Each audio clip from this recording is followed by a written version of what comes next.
Hello, welcome to another episode of Guns and Yellow Ribbons. My name is Fergus. This is the preview show for Game Week 30. We will be looking at all the fixtures around the grounds, Newcastle, West Ham. We'll be looking at Tottenham, Luton, looking at Chelsea, Burnley. But in the main, we will be looking at the top of the table and Liverpool, Brighton. But the main event will be the big game Sunday afternoon, Manchester City versus Arsenal. I hope you enjoy the show. Here we go. Get ready for the world's greatest Arsenal podcast. Welcome to another podcast by Guns and Yellow Ribbons. Enjoy the show.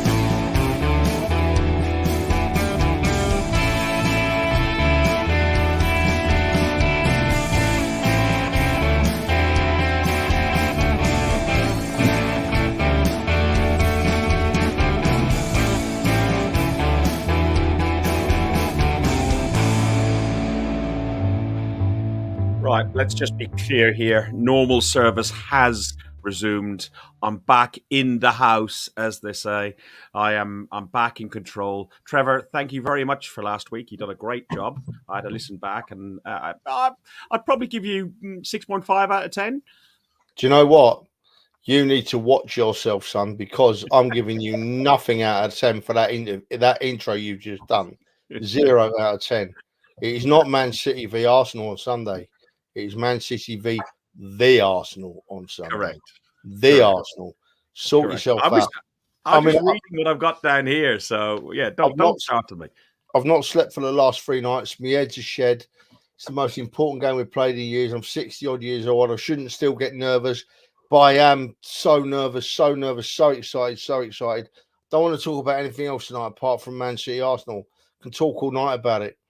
Come on, you Gunners. I'm excited. I might have to disappear in a minute because on average, I'm having a nervous wee about every 20 minutes. So I might have to disappear and do a Fergus tonight. All right. So if I go blank, and I'll turn my mic off as well so you can't hear me. All right.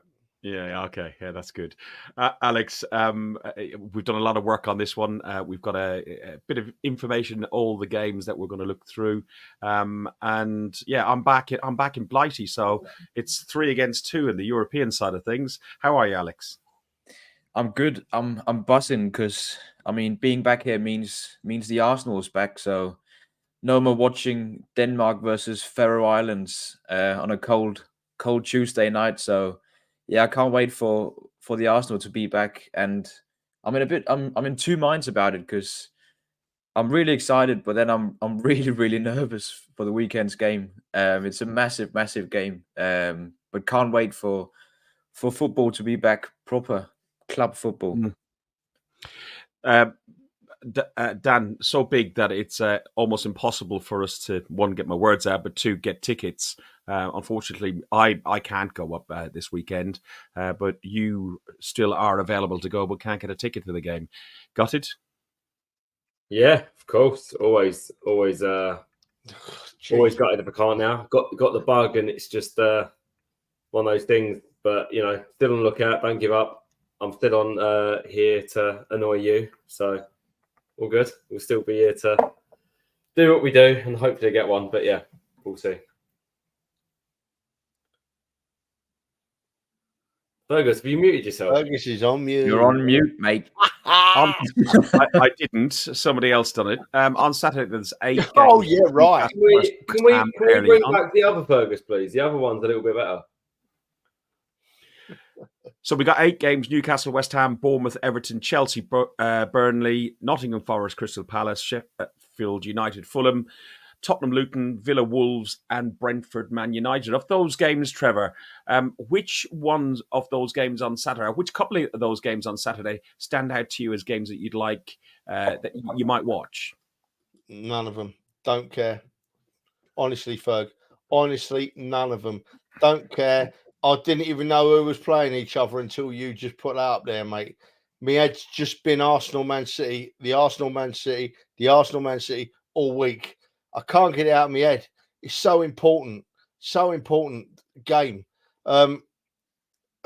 Tomorrow, let's look down the list. If I have to, Saturday, excuse me, if I have to choose a game to watch at 3:00 on Saturday, I'll probably watch Bournemouth Everton because I like Bournemouth. Okay. Let's go through the games then. So if we look at the Newcastle game, first of all, you got Newcastle West Ham's the 12:30 kickoff. The last game was a 2-2 draw at the London Stadium on the 8th of October. And the last time West Ham beat Newcastle at St James's Park was August 2021. What's your thoughts on this game, Alex? Well, both teams really need a win. Both are having quite a mid-season. I think Newcastle would have been expecting to be higher up in the table than they are now with the amount of money they've spent. Probably haven't spent it right, especially on Sandro Tonali, who probably looking at another ban from the FA on top of what he's got already. But I think it's going to be a tight affair.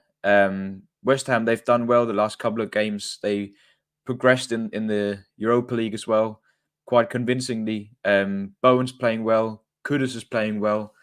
But we know St. James's Park is a difficult place to go. But yeah, I think they can get nick a point off there, West Ham. You've gone for a point. What score are you going on there? I'll go for 1-1. You're going for 1-1. Newcastle United's form at the moment, Dan, is they've lost 1, lost, drawn, and 1. West Ham are drawn, 1-1, lost. What's your thoughts on this game? Early kickoff, they're never the best ones. Yeah, they always say never bet the early kickoff, don't they? But I still can't look past Newcastle for this one, to be honest. Newcastle's a strong side at home. You look at West Ham on their sort of form on the road, they tend to win or lose. They don't draw many games. So I think it'll probably be an open game, but I think Newcastle's still the better side. They've started to get over a few of their injuries that have caused a bit of their sort of form issues. They're still a half decent side, especially at home. So I would expect Newcastle to beat West Ham. Score prediction? I'll go for 3-1 Newcastle. 3-1. Wow. Okay, Trevor, your thoughts on this game? We're not going to spend a lot on all the games, otherwise we'll be here forever. Well, I'm a bit worried already because me and Dan are agreeing. I must just mention, I think that Jared Bowen is absolutely flying at the moment. I thought he was England's best player. I watched the game because Rice was captain the other night, and I thought that of all the players on the field, I thought Jared Bowen was England's best player. I was a bit gutted to see him go off, playing really well. But I'm with Dan here. I think that Newcastle will have too much on current form home to West Ham. I've got written down here 3-1 to Newcastle as well, mate. We've gone 3-1. The next one that we've got is a 3 o'clock kickoff. It's Bournemouth versus Everton. Everton won 3-0 at home in October. The 1-0 the next time they met to Everton. And 3-0 to Bournemouth in November 2022. Of the last 5 meetings, Everton won 2 and the Cherries have won 3. The form guide for them is Bournemouth are 1 drawn, 1 lost, drawn. Everton have had 3 losses and 2 draws, and that is 13th versus 16th. Yes, they've got the points deduction, but they are hovering over the bottom end of the table. Trevor, I'll go to you first. What's your thoughts on this? I think it's going to be a bore fest. Oh, by the way, my prediction was 1-1 for the Newcastle game. Yeah, I don't want to see Everton go down. I really don't. I don't think any team should go down on the back of a massive point deduction. And I quite like Everton. I like a trip up to their place. It's always a good day out. But Bournemouth have just been lifting their game a little bit recently, just picking up a little bit.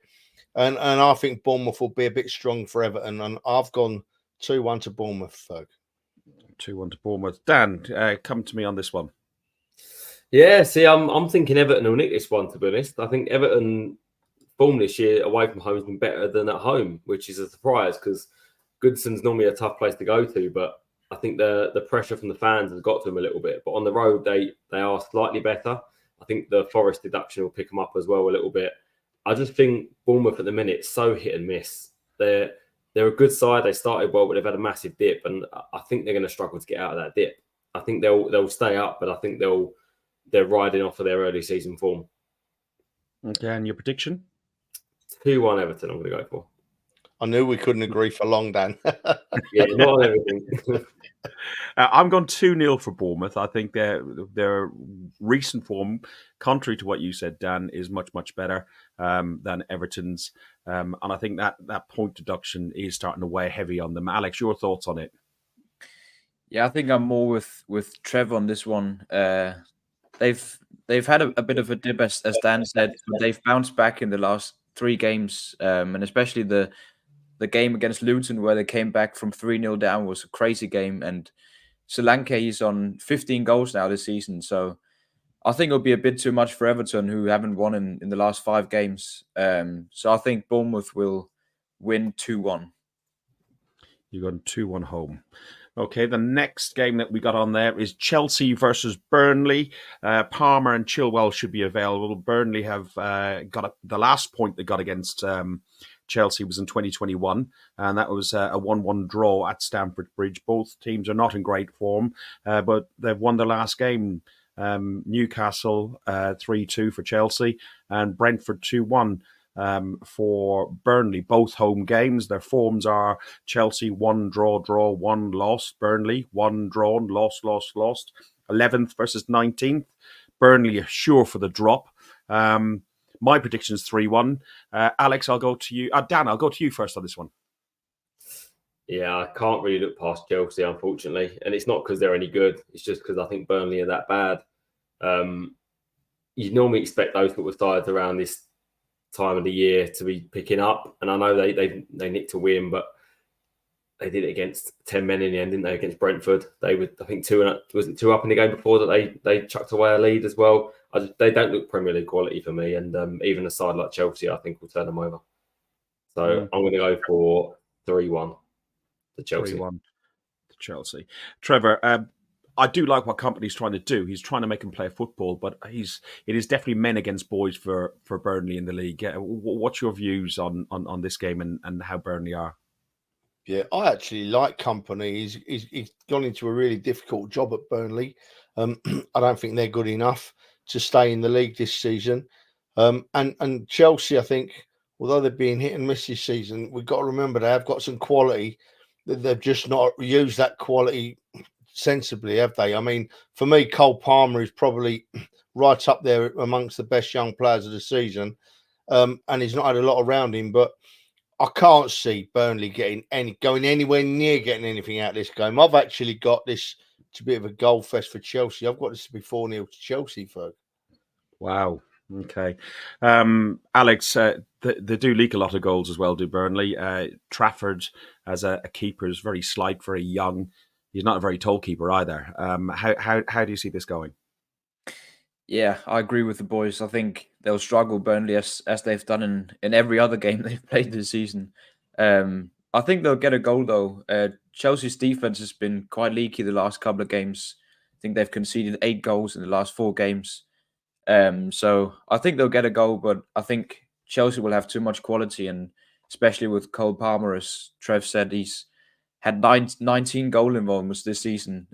Quite impressive, as it's his first season for Chelsea, and he's a young player coming into a dysfunctional team in Chelsea. But I'm going for a 4-1 win for Chelsea.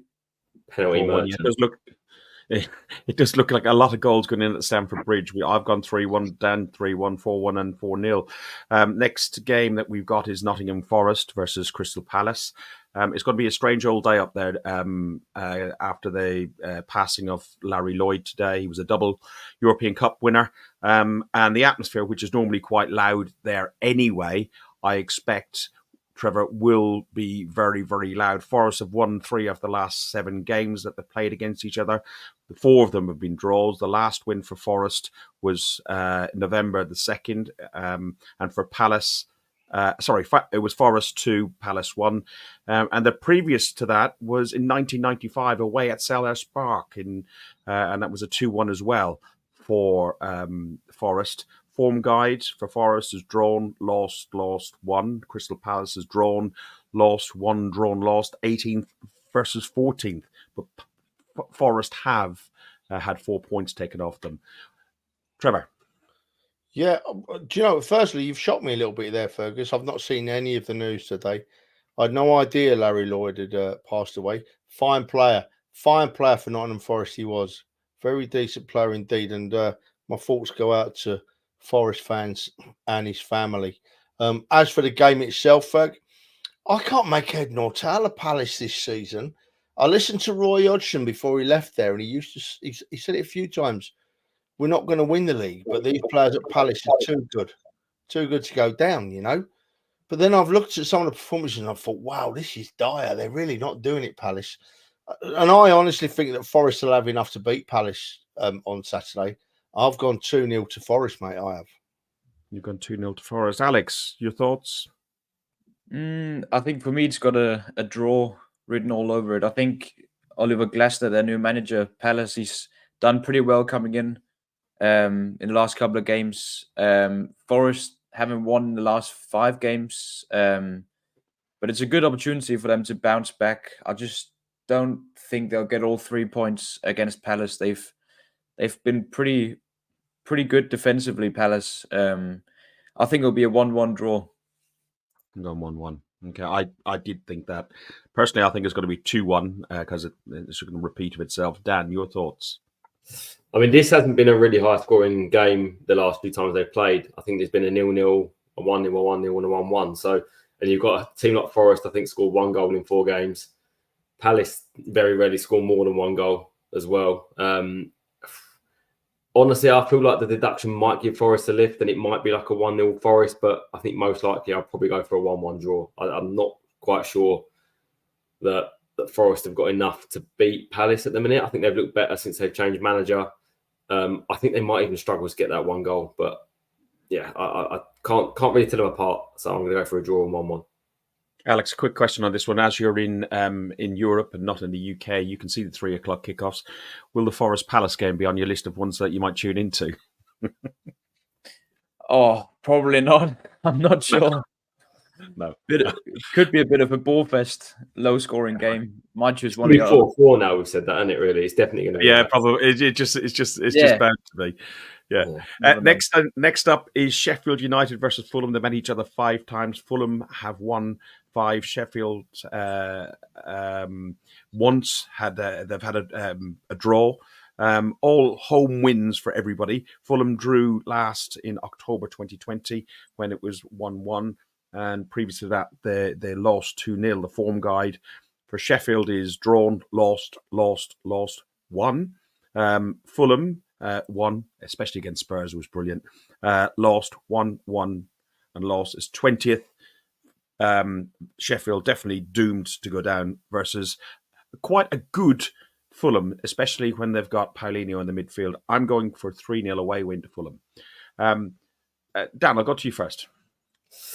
You see, if Fulham was at home, I'd say absolute nailed on Fulham to win. Yeah. But Fulham's away form, actually, I think the only team they've beat recently away from home is Man United, surprisingly. And when you go to a team like Sheffield that they're going to sit in and have been battered by many, many teams recently, I don't know. I think they're going to struggle to break them down. I think this for Sheffield now, it's do or die. So I think this is the time of season where they become tougher to play. I think it could end up with a 1-1 draw. Alex? Yeah, I was gonna go with a Fulham win, but I just looked at their games and I think they've only won 1 away game in the Premier League this season. So, but I mean they are massive favourites and they've played really really well. Their striker Rodrigo Muniz is a brilliant player. I think he's done well. Solid midfield with Paulinho as well. I mean logically they'd get a win, but with only 1 away win this season, I'm going with a draw. 1-1. 1-1. And Trevor, finally? Mute, mate. Jesus Christ, sweet man. The only form guide I can take off of Sheffield United is how I've seen them play, and I've seen them play twice this season. Absolutely awful. So I think Fulham are good enough to go there and win. I honestly think Fulham are good enough to go there and win. 2-1. I want 2-1 Fulham. 2-1. Dan, what was your prediction on? I just forgot to write it down. 1-1 for that game. 1-1. Okay. Right. You're holding me to account for that, are you? What's that? You're holding me to account, or are you putting a bet on this weekend? No. I'm just writing them down. I've done it the last time. I've done absolutely nothing with them, but it's just, yeah, it's nice to write them down. Just, I don't know. It just seems I should. Well, if I make you money, remember me. The next one is Spurs versus Luton. The the last time it's the second meeting the Spurs have had against Luton in the Premier League. The last time they scraped to win, but so did we, and so have many other teams at Kenilworth Road because there's a different sort of place. The form guide for that: Tottenham lost against Fulham last week, won, lost, and won. Luton drawn, lost, lost. 5th versus 17th. Luton are a difficult team to play, Trevor. They're a big side. They've got some players coming back into their side, but I think it's going to be just that little bit too much for them away from home. You're on mute. I'm not on mute. Look, right, I've given this game some serious thought, and I wanted to try and side with the underdog. I like to side with the underdog, but I just couldn't bring myself to do it. I couldn't bring myself to do it this week to give a full score and go for the underdog. So I've looked at the game. So I'm going to go for You can abstain if you want. No, I'm going to go for the best team to win. I can't go for the underdog this week. I'm going to go for the best team to win. So I'm going to go Luton to win 11-0. All right. 11-0 to Luton. I'm abstaining. So on that one, Alex, thoughts on Tottenham versus Luton? It's almost no, it's not. It's Middlesex versus Derby versus Bedford. Well, it didn't go well the last time Trev predicted. I think he predicted 16-0 to Villa, and Tottenham ended up winning 3 or 4-0. So hopefully, if I can go the other way around and go with a Tottenham 3-0 win, hopefully Luton will win. Dan, deep breathe, Trev. I think you're probably right, and I would match your score, Alex. Who are these two on the left side of this podcast, Trevor? They're making me feel sick to the pit of my stomach. Right. I'll try and put some sense into the answer. Good man. Spurs haven't drawn at home, so I think I'm going to rule out the draw. And if you look at Luton's last few games, they've been very tight. It's been either a draw or 1 goal difference. So you've got a team like Luton absolutely fighting to stay in the league against a little chicken on a beach ball club that are really hit and miss. So tomorrow, whenever it is, Saturday's going to be a miss. And I'm going to go for 2-1 Luton. Excellent. That would be a turn up for the books, wouldn't it? That would be. No. A turn But up. also, being realistic, I don't think that is an unrealistic scoreline because No, I don't think this time of year throws up things like that. And Well, the Spurs have thing been is- hit and miss. I feel like nothing is Spurs- unrealistic in this Premier League season. Correct, and Spurs also play that very high line, and so can Luton. So I think Luton can get behind them, and I think if Luton go ahead, they'll hold on for dear life. And yeah, you never know. I don't think it's going to be 3 goals in the game. Luton's problem. And Spurs are an awful side, and we hate them, and they get battered everywhere they go. So Luton's problem this year hasn't been scoring goals. Luton scored goals. They've scored plenty of goals. And against the Pochettino's eye line, they'll be looking forward to that. They'll be looking forward to that. Pochettino. It's a couple of years ago, mate. What? Pochettino. Oh, what's his name? Postecoglou. Similar. Postecoglou. Both clowns. Anyway, yeah. Right. Next up, we got the Black Country Derby. Is it the Black Country? Yeah, it will be. Aston Villa versus Wolves, the 5:30 kickoff on Saturday. It's going to be. It's always a very fiery game for them. It's a big local rivalry. They played each other 17 times in the Premier League. Villa have won 6, and Villa have won 5, and Wolves have won 6. There've been 6 draws. The last time they met was 1-1. Wolves last beat Villa at Villa Park in 2021, and that was a 3-2 win to the away team. Form guide for them is Villa drew, lost, 1-1-1. Wolves won, lost, 1-1, lost. So Wolves have got slightly better form. I think it'll be a draw. I think the way Wolves are playing at the moment, they can score goals, and so can Villa. I've gone for a 2-2 draw on this one. I think it could be a cracker of a game. Alex? Yeah, I agree. I think Wolves have surprised a lot of us this season. They're above the likes of Newcastle, Chelsea, and Fulham, who's always doing doing good as well. So I think they've surprised me this season, especially they've been without Neto, one of their best players for most of the season. So he's doing a really good job, Gary O'Neill. Villa at home though is a difficult task, and I kind of want Villa to win as well because I want them to finish above Tottenham and take that fourth place ahead of them.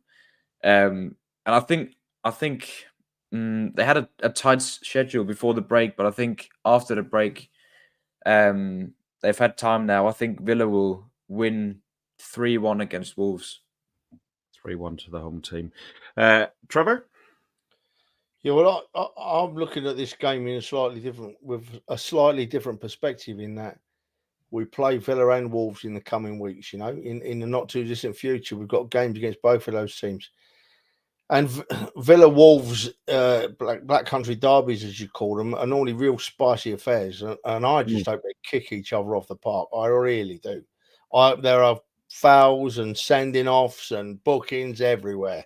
I hope it ends up 7-aside at the end of the game because I follow the Arsenal and that'd do us. Thinking about the football for a second, I can't see it being anything other than a draw, me, to be honest. Villa are all right. And Wolves are really bang on at the moment. So I'm going 1-1, Ferg. 1-1. And if anybody didn't know, this is an Arsenal podcast, so it's all Arsenal bias. So we always look at it from an Arsenal point of view. On that note, Dan, how do you look at this game? Well, I'm not biased. I just genuinely understand how good Arsenal are as a club, and everyone else is rubbish. So I'm just saying the truth, to be honest, mate. But this game, yeah, I'm looking forward to this game. To watching this on TV, I think it's going to be quite tasty. I do think there'll be possibly a man sent off in this game as well. But Villa's home form has obviously been great all season. They've had a bit of a tail off recently, but still very good this season. Wolves, though, when they go away from home, they tend to get big away wins at clubs that have good home records. And if you look at their recent records between Villa and Wolves, it's either draws recently or Wolves nick a win. So Villa don't seem to like playing Wolves for some reason quite recently. And given their sort of drop off, I'm going to agree and go with a draw. But I think it will be quite open, quite fiery, and maybe a 2-2 draw. 2-2 draw, same as me. And finally, on Saturday evening, 8:00 kickoff, we've got Brentford at home to Manchester United. So Man United, they're head-to-head, 5 games against Brentford. Only once have Brentford won. That was a home game. It was a 4-0 in August 2022. It's the second season. That was their second season in the Premier League. Form guide for Brentford is lost, drawn, lost. Man United, despite what we all think that they're a bit of a shambles, they've won, lost, won. I don't know. Will Thomas Frank and Ivan Toney kick in? I can't stand Man United either. But I think there might be a turn up for the books. And Brentford get their second victory, and it'll be a 3-2 to Brentford. Dan, I'll go to you first.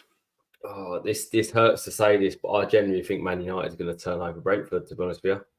I quite like Brentford as a club, but their form recently has been awful. They're really, really struggling.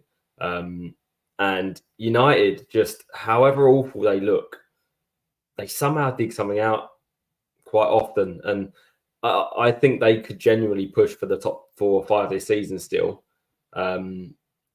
So I'm going to go for, I think, 4-1 Man United. I think they're going to absolutely turn them over. 4-1 to Man United. Wow, I'm only saying that because I quite like them to catch Spurs. So that would be good. You imagine if Villa and United finish above them. Yeah. Alex? There is positives there. Yeah, I think I agree with Dan. They've been in poor form, Brentford, but they're always a tricky place to come to, especially for the big teams. They usually struggle against Brentford. And they've got Brian Mbeumo back as well now. He played a couple of minutes in the last Premier League game, so he should be fit for the game. And I think he could be a threat on the counter attack with Toney as well. So I can see them scoring. Question is if they score enough goals, and I can see it being a draw optimistically for Brentford. I'm going with a 1-1 draw. You're going with a 1-1 draw. And finally, Trevor on this one. Yeah, well, do you know what, Fergus? Firstly, I've got to congratulate Sky TV on getting the scheduling right on this one, because we moan often enough about the scheduling of the games and Sky not thinking about the fans. Well, Brentford's in London, and what they've done is they've sent Man United to London late on a Saturday night, because that's where all their fans are anyway. So well done, Sky. Thank you for considering the fans. Much, much appreciated. As for the game, I honestly don't agree with any of you on it. I don't. I don't think that Man United will play well under a bit of pressure. And I think that Brentford will have enough to turn them over. I honestly do. I think it's going to be 1-0 Brentford for me. I just feel that Tony's still getting back into the run of things. He's lifting every game. Rashford, capable of some superb football, but don't do it enough. Don't do it. Doesn't seem interested most of the time, Fernandez is great at rolling on the floor, getting in the ref's face, appealing for the opposition to get cards. But when it actually comes to playing football, he can't do it, Fernandez. When he's made to try and play football, he can't do it. And I just think that Brentford are going to turn them over on Saturday. I honestly do. Proper He is a little rat, but yeah.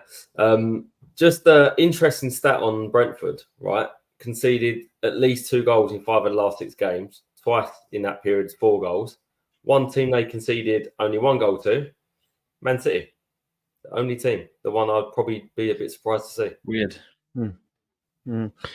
Trevor, you do agree with some of us, because I went for Brentford home win as well. So I went. Oh, excuse me, Ferg. Sorry, mate. Yeah, that's Sorry. fine. That's fine. Okay, we're on to Sunday, Super Sunday. The main event is on at 4:30. But the build-up is one of the title rivals. It's Liverpool versus Brighton. Liverpool have a long list of injuries, with Robertson just injured on international duty. Trent Arnold and Jota are a couple of weeks away from fitness. But Jones and Darwin Núñez could be fit, and Konate returned to action for France on the international duty. Brighton could feature former Liverpool player James Milner. He could make a return to the pitch, and also João Pedro is available. But who will start up top? Will it be, I knew you said Duncan. It's just Evan Ferguson or Danny Welbeck. Head-to-head, Brighton have caused real problems for Liverpool over the years, and they've struggled to a bit in the big games this season, but they've struggled a bit in the big games this season. So have I. The Reds have won just 1 of the last 8 games against the Seagulls. It's 20 wins versus 7 wins and 12 draws. I'm going for a 2-2 draw, which would be a fantastic result for the Arsenal. Trevor, over to you. Do you know what, mate? You've made me smile there, because I was thinking in my head. I've done no work on this today. As you know, I'm not long been in from work. But I was thinking in my head, I'm sure that Liverpool normally struggle a bit against Brighton. I'm sure that Brighton normally get a win with a chance in most of the games. And I'm going with hope rather than head. And I'm saying that if Brighton have given Liverpool tough games before, why shouldn't they do so again? And obviously, I'm talking about this as an Arsenal fan, which I'm allowed to do. I'm going to go for Brentford to beat Man United at home. For Brighton to beat Liverpool at Anfield, right? I just feel like Danny Welbeck will do us a favour. Score a goal, 1-0 to Brighton. Liverpool bang on the door all game and get no luck, because I've got it in my head that that's what I've seen recently with Brighton and Liverpool. So yeah, I'm going for a Brighton win. Alex? I'm just thinking, could we maybe send Trossard over to Anfield for the kickoff, and then he can make it to the City game afterwards? He'd be a good asset for them. He scored a hat-trick at Anfield last season. He played for Brighton. Cracking game. But yeah, they've done well against Liverpool over the last few years, Brighton. But yeah, I mean, looking at it, it's one of those games where, as an Arsenal fan, you'd want Liverpool to drop points, because I think they've got Brighton and then Tottenham at home, Villa away, and United away as well. And that's probably their most difficult fixtures. So I'm hoping Brighton can get a draw, and Liverpool drop 2 points. So I'm going with hope for this prediction, and I'll say 1-1. Just there's that run in there for everybody as of as of this weekend. So the last 10 games. You're going for 1-1, Alex. Can I have your view on this game, Capo, Dan? You can. I've just been doing a little bit of trend analysis on this game, considering I'm an accountant, so I brought that side of me out here. 3 years ago, yeah, I know. Exciting stuff. 3 years ago, Brighton scored 1 goal. 2 years ago, they scored 2 goals. 3 years ago, they scored 3 goals. No, wait, let me start again. I messed it up. 3 years ago, they scored 1 goal at Anfield. 2 years ago, they scored 2 goals at Anfield. 1 year ago, they scored 3 goals at Anfield. So this year must mean they're going to score 4. Oh, yes, please. And considering Liverpool are unbeaten at home and haven't lost and have only drawn or won, I'm going to go for a draw, which must mean it's going to be a 4-4 game. So I'm going to go for 4-4. Oh, wow. I bloody hope so. It could happen. Can you imagine that game and then us leading into the Welbeck last-minute equaliser. The last time I saw Danny Welbeck do an important last-minute equaliser like that, I jumped out of my seat. It was against Leicester City, and I thought Arsenal were going to win the league. And I think That's if he does 10 that years ago. yeah, I know, I know, and I think if it happens, I will start to believe that little bit more. Look, this is the league table as it stands. Arsenal are top on 64 points and goal difference of 7 goals ahead of Liverpool, are also on 64 points, followed by Manchester City on 63 points. So, it is going to be first versus third, 63 points versus 64 points. Before we go into the game, let's have a little bit of this.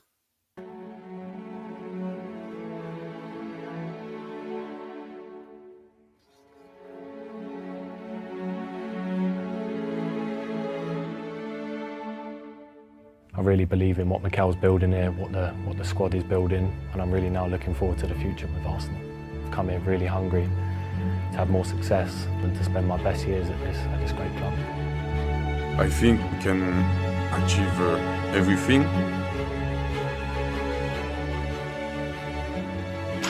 Such poise! Such noise! Pate! On Derby Day! Kayo Saka! That is a diamond of a goal!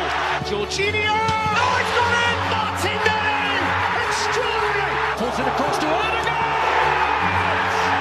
Martin Odegaard has pinned it into the bottom corner! And Arsenal are dreaming! Gabriel scored! And from behind, Arsenal lead!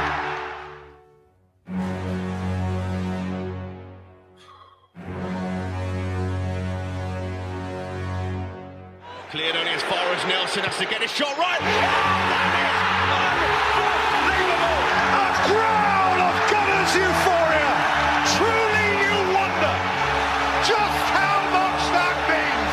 And firing forcibly into the roof. There is a gorgeous arrogance about Arsenal now. Life from their darkest hour. Perhaps a dazzling dawn. Gunners folk growl. They are not going away. And Arsenal are dreaming.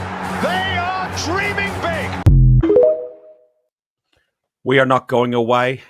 We're going to Manchester, and we're going to go with Manchester with the spirit of Rocky Rocastle, with all the Arsenal fans.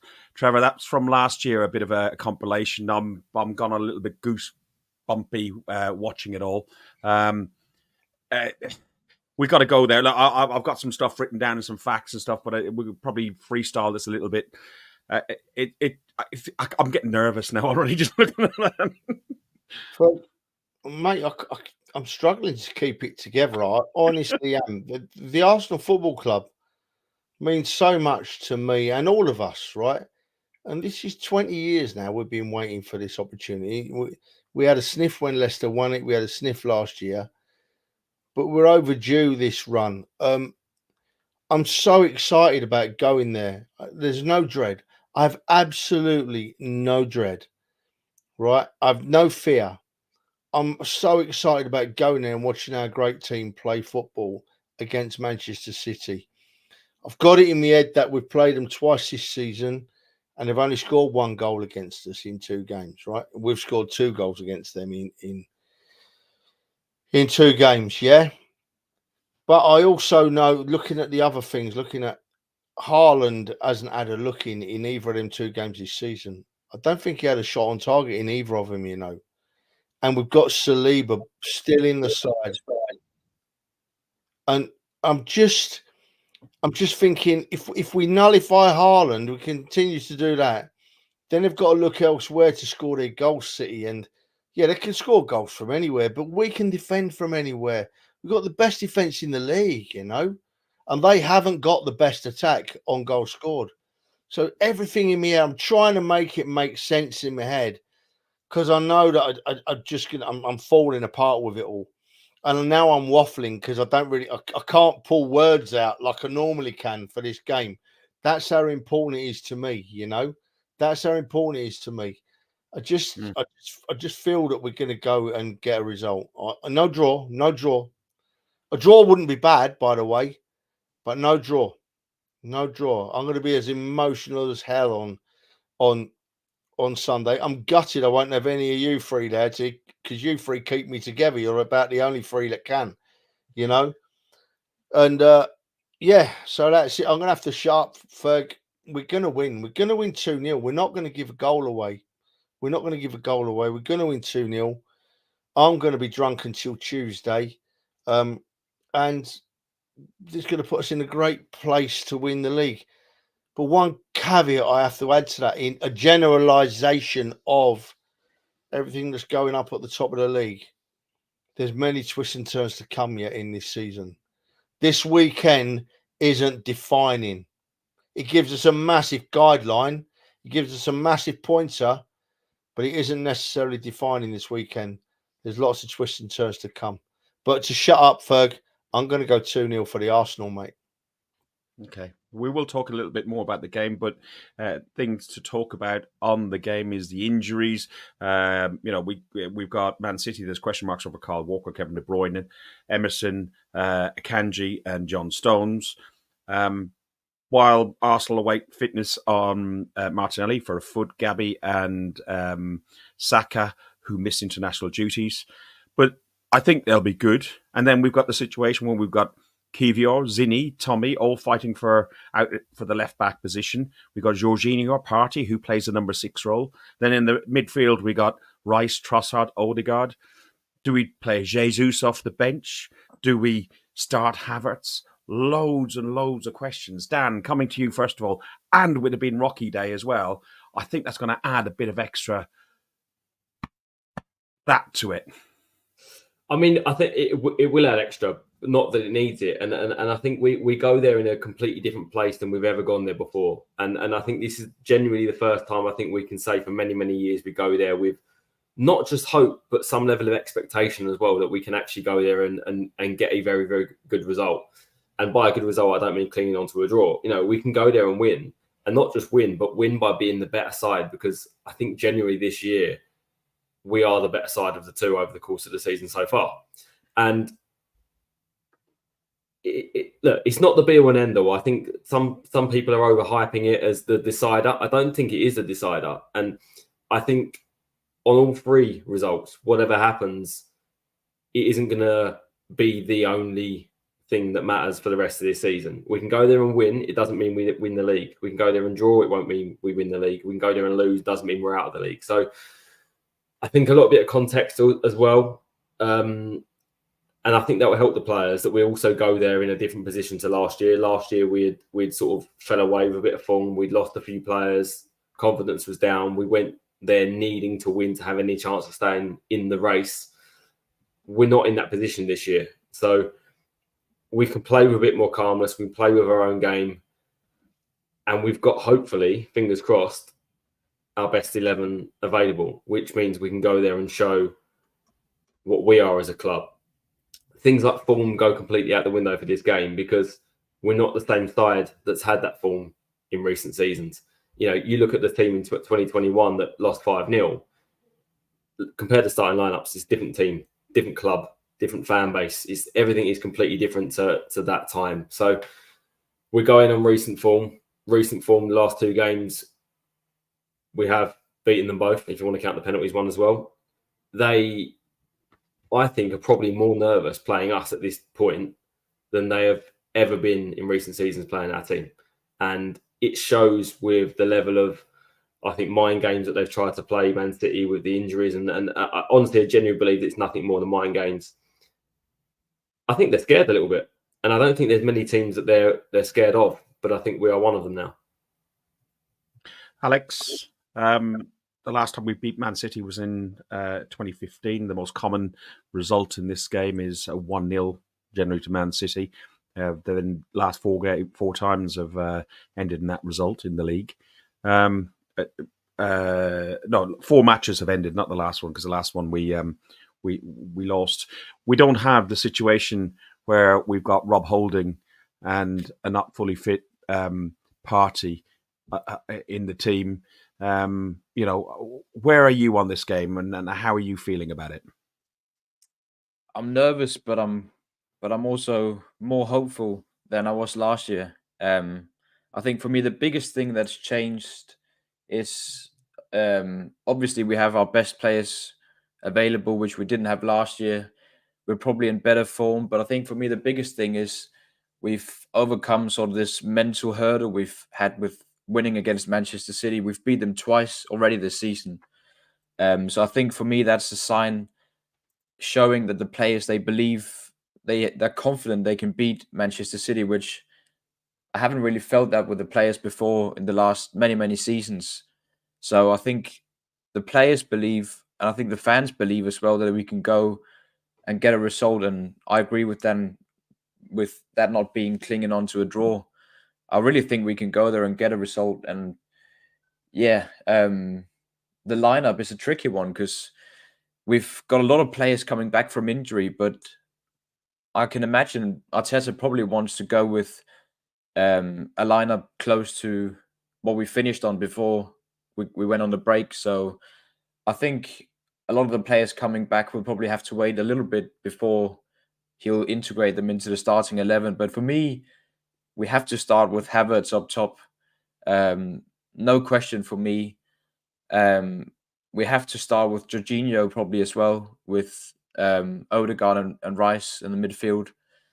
Left back, I'm not sure. I think I still want Kiwior to start. It's quite a while since Tomiyasu's played for us, so I'll probably wait for him a couple of games before I bring him in. And for me, the rest of the team picks itself apart from whether Martinelli's injured or not. I think if he's injured, I would maybe contemplate on playing Jesus instead of Trossard, because I think he's just such a good impact sub, Trossard.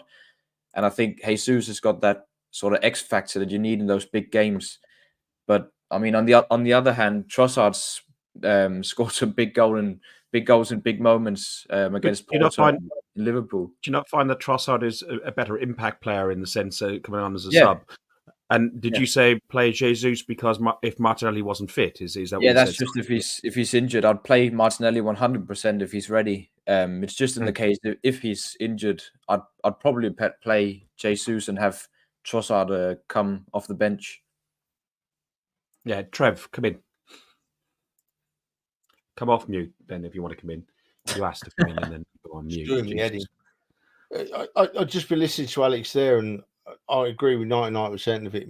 My team for me is obviously Raya in goal, and then I can't see how you can break the back four of White, Gabriel, Saliba, and Kiwior.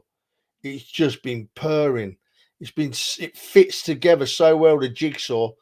I can't see how you can break that, and then much like Alex, I've got Rice and Jorginho. I've got Jorginho in before Party. I think that Jorginho has shown some superb qualities in our last few games. He's shown that old wise head, and so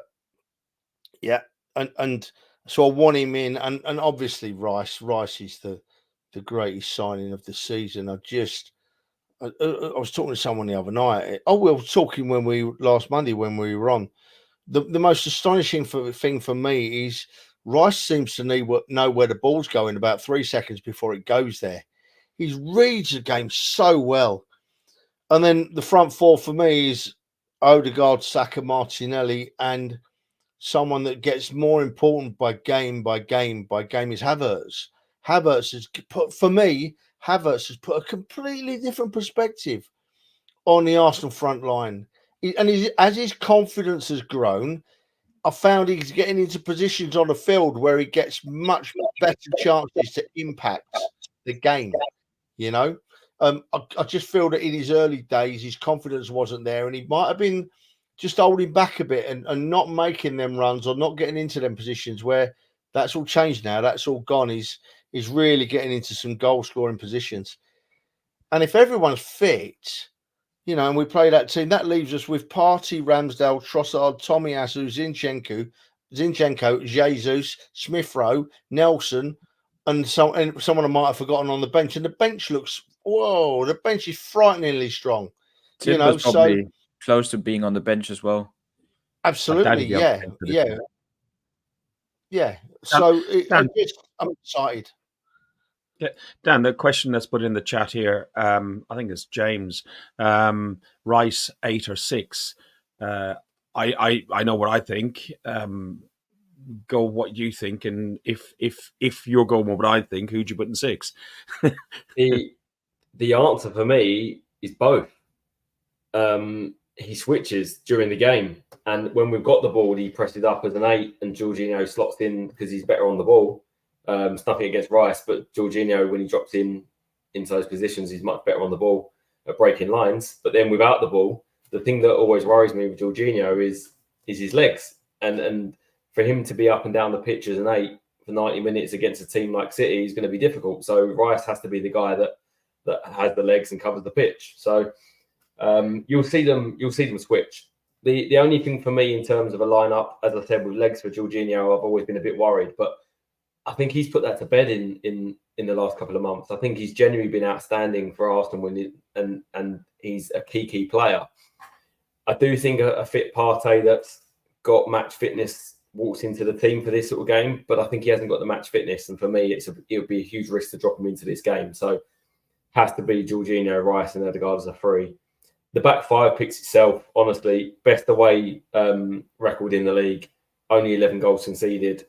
That's the reason we are where we are this season, that sort of form and how the defence has been, and that doesn't change. Up front, look, Havertz, how much stick did he get at the start of the season? And he is a key man for us now, and he's been fantastic. And I think for me, he's our starting centre forward at the moment.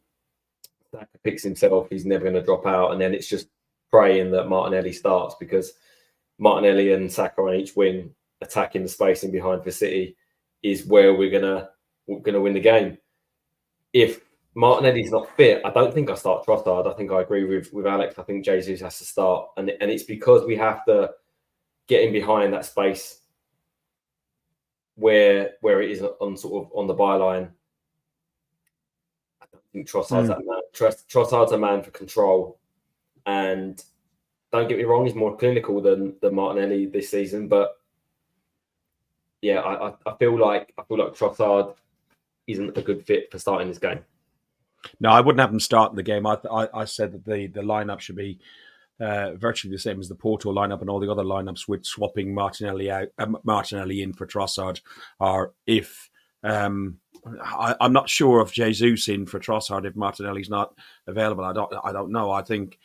I don't know who's the bigger impact. I don't know. But look, it's got the recipe to be a high-scoring game, but they're not normally a high-scoring game because both teams cancel out each other. But there are some interesting stats on here that Manchester City score 24% of their goals between 76 minutes and 90. Arsenal score 23% of their goals in that period of time.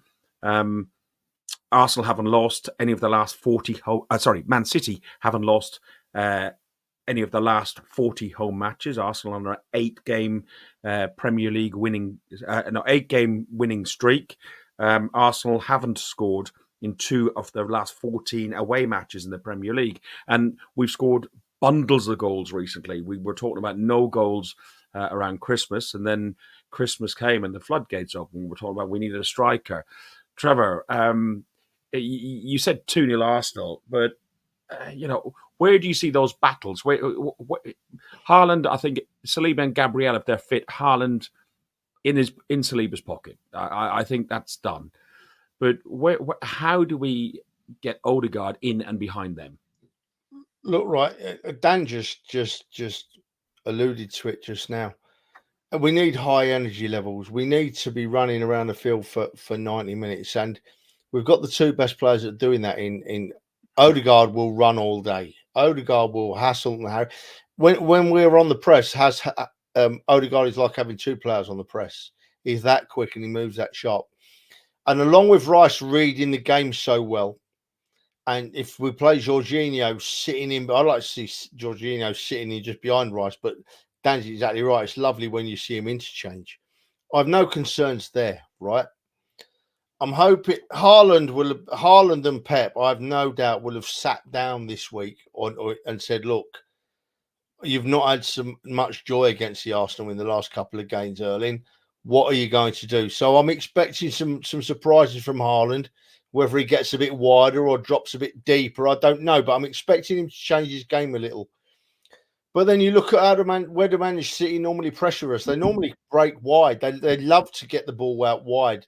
And I'm very comfortable with our defenders in that situation. That's why I like the thought of Kivior playing rather than Zinchenko, because I think Zinchenko will leave a bit of space behind for them quick moving passes from Man City.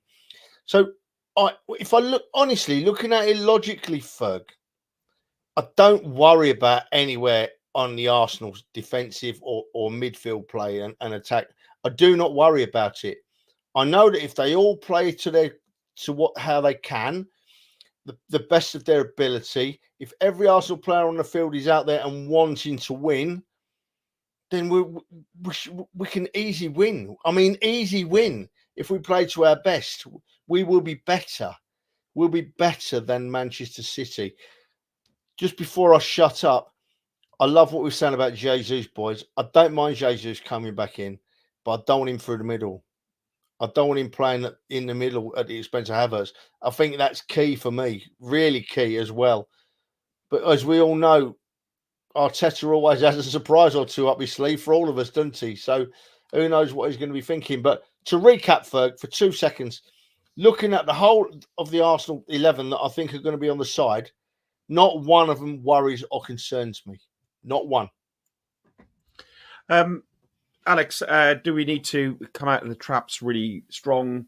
Do we need to go at them? Just your final thoughts on this game. And I haven't had yours and Dan's predictions. What do you think? How do you think we need to do? Do we need to be cautious or do we need to go for it? I think it's a fine balance, because I think obviously when you're playing Man City, we know their strengths and their qualities. So I think you got to be a bit more pragmatic than playing against other teams. And I think Haaland, I'm not too worried about focusing too much about him, because he's not going to create anything for himself or by himself. He's going to need all the other players and mainly De Bruyne. So I think keeping De Bruyne quiet is going to be key, because he's always so good in those big games, and it usually comes from him when they score in those big games. So big focus on keeping him quiet. I can imagine Rice being on him throughout the game, and then I think pragmatic to begin with, and then we will ease us into the game and hopefully take control and build the confidence throughout the game, and go from there. And then we got to just be clinical, because we know they don't give too many chances away, Man City. So we just have to take our chances in the game, and hopefully we will. And yeah, predictions. I'm confident, and I think we can win. So I'm going to predict the win as well. It's going to be tight though. I'll go for a 1-0 win. Okay, very confident. I predicted on the Highbury squad, Guns and Yellow Ribbons crossover, probably more with my heart than my head and everything else. I went 3-1 Arsenal, but I think the key is not losing the game. I think after speaking to you guys, I'm feeling a lot more confident. I'm sure by the time I put this down and go to sleep and wake up in the morning, I'll feel less confident. Dan, your final thoughts on this, and picking up on the point that Alex said about keeping De Bruyne and Rodri, I suppose, as well as another key player for them. I honestly think this won't be as gung-ho and open as people think it will be. I think this will be a really, really cagey game. And I know last year we went there in the first 10 minutes and really tried to press them and really tried to dominate and get on top. And then ultimately City's quality showed through. I think both sides will be cagey. I hope we shift a little bit to a team that tries to play in transition as opposed to try to go there and control the game. Because I don't think you can do that too often to a side like Man City when they're at home. But we've been so solid that I think we can sit in and soak things up more than we've ever been able to do. And we do have the players to hit on the counter. So for me, it's going to be a bit more how we are without the ball, how we press, and then being clinical when we sort of get the opportunities to go. For that reason, I am going to go 2-1 to the Arsenal. And surprisingly, if you back a 4-4 draw, as I said earlier, for Liverpool and Brighton, and a 2-1 Arsenal win against City, you get odds of 1,511 to 1. So anyone that bets on that and wins, you owe me a pint. Go on, Trev. if you use the discount code CapoDan on Sky Bet, you don't get anything. So yeah, 1,511 to 1. Danny boy, you've got to go and have a quid on that now. I'm tempted. You know, if you don't, you've got to. Ferg, can I go first? I want to answer this question from Henty, right? Henty's a great lad. We know he's full of statistics. Great man of the Arsenal. Love him on social media. If you don't follow Henty, go follow him now. You won't be disappointed. But the question is, are you more worried, if at all, whether it's finding the net or defending? Good question. I can answer that pretty quickly, Henty, in that we're scoring goals for fun. We're scoring goals for fun. We scored most goals. I'm not worried about us finding the net. We're defending brilliantly. We've got the best defence in the league, so I'm not worried about us defending. I don't have a worry, Henty. I know that we're going up against a superb football team in Manchester City, but I know that on our day, I've seen it with my own eyes many times this season. We're a superb football team, and we can match them, and we will match them. I don't know what you boys want to add to that, Ferg. I type of agree. Defensively, I don't think we've had an issue. I think, there was all talk over David Raya, over Ramsdale, both great keepers. I think this game will play into David Raya's feet very, very well. I'm expecting a great game from him and being able to play out and do the press. Defensively, if Gabriel and Saliba are fit, again, I've got no concerns. Finding the net, if I was to pick one of the two things, probably finding the net, only because, we have scored a lot of goals against a poor West Ham, poor Sheffield United, and Burnley. But we are scoring goals, and we have unlocked Kai Havertz. We have found a way of getting Rice, Havertz, Odegaard, and that midfield to tick, which was the thing that wasn't working around Christmas. It's now ticking and going. So, like you, Trev, I'm not really concerned about both. If we can get our game going, we should be fine. Yeah. Yeah, I think, weirdly enough, for me, I'd probably be more worried about... I'm not worried, but the main thing would be the scoring, because I think we're going to create chances. I have no doubt we'll create chances. I just hope it isn't one of those days where we hit the post and things go City's way. But I think we'll create chances. Just we got to take them when we get those chances. Dan, finally. Yeah, I'm not worried at all. Generally not worried at all. I'm more expectant, as I said, and one of the main reasons why I'm gutted at the minute about not having a ticket is that I'm expecting it to be a great day. And I'm expecting me to be missing out on a fantastic celebration, because I genuinely think we can go there and get a win and show that we are not just contenders, but on our way to win the league. Final question, and it's just a 1-2-word answer. Is a draw a disaster? No. Dan? Yeah. I mean, I'll just reference what I said earlier. I think I said that if we lose it, we're not out of it. Yeah. Okay. We're not going to lose. It's not a disaster. It's not a disaster.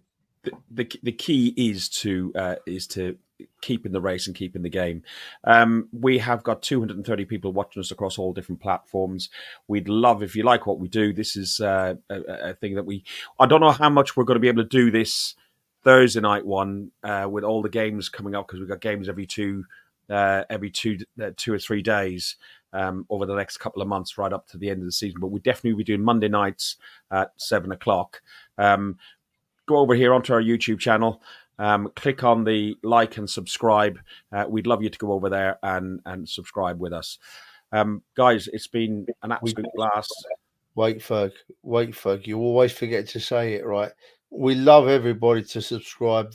The more subscribers, the better. But you just need to know subscribe doesn't mean as in pay subscribe. We don't get paid for doing this. Fergus spends money putting this all together for us. And all it means is that Fergus can do a few more things with StreamYard and with YouTube. And the more subscribers you get, the more opportunities you get to improve what you do. Yeah, Fergus deserves that. Fergus deserves to be able to do better things with this because he's been absolutely fantastic with it. It saddens me to say because he does me head in, but yeah, he does do some fantastic things. And one other thing, Ferg, I've got to say one other thing before we go. My mate down below me, just like the other two, my mate Capo Dan, right? He's an astonishing follower of the Arsenal. What he does at Block 5 is fantastic. The travels, I've seen him do 120-mile journeys in an Uber after he's just got off an aeroplane to get to an Arsenal game. So if anybody out there that we know of has a ticket come up, no matter how last minute it is, drop one of us a message, make Capo Dan's day, because it's not fair that he's missing Sunday's game. He deserves to go, the boy. So if you hear anything, let us know, please. Right, Ferg, I'm shutting up now. Thank you, Trev. That was actually...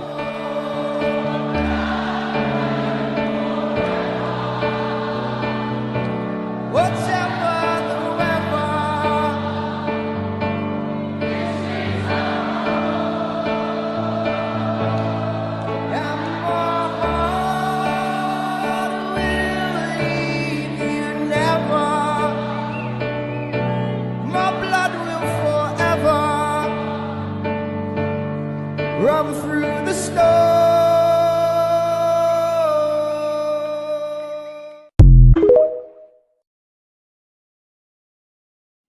Yeah, that talk. wasn't meant. Come on, Dan. Go. We're not friends anymore. Do you know, at the start of the show, he didn't even have my name on the credits. He left me off. Wasn't invited. Only turned up so I could annoy him, to be honest with you. Yeah, and you've achieved that. Go on. You were going to say to Trevor. Go on. I was going to say, thank you very much, Trevor. Genuinely, thank you. It's obviously nice. And I was just about to say something about Trevor earning enough money from Sky, so he doesn't need to earn money from subscriptions anymore. So yeah. we've got a very famous man now on our show that appears everywhere. His tats and his face is all over the world at the minute. So yeah, I'm up in the I'm up in the top tier on Sunday, so I'm out of the way. But for Brighton, I'm right at the front. Wolverhampton, I'm right at the front. So I shall be doing my best. Okay. What a great show, boys. And Ferg, right? Isn't it great? We said an hour. 2 or 3 years ago, 3 years ago, we'd have previewed that Man City game and we wouldn't have smiled once in an hour between us. And look at us now. Look at us now, right? We're buzzing because we know what we've got. We're buzzing. I love it. And Trev, in a week, us four will all be together for another game as well. In Brighton. I'm buzzing for that as well. I'm not going. And Munich. Oh no, wait, Fergus is letting the side down. I am. Listen, let's not forget this man on Sunday. Let's sing up for Rocky. It's Rocky Rocastle Day, 31st of March. We're gonna smash them. Rocky. Are we mentioning the 7th minute? Not that people need reminding, but apparently everyone at the game, if you're going, it's obviously singing Rocky's name in the 7th minute. Absolutely. Don't forget if you're there. And the flag will be flying apparently pre-game. Yeah. Excellent. Guys, it's been excellent. I did say an hour. We've overshot again because Trev and Dan just waffled on and stuff like that. But, you know, we try. You have been watching Guns and Yellow Ribbons, an Arsenal podcast by Arsenal fans for Arsenal fans. We will speak to you all on Monday. As I said, if you like what we do, the Leprechaun, go to YouTube, like and subscribe. Up the Arsenal, fuck the Spurs, and Man City.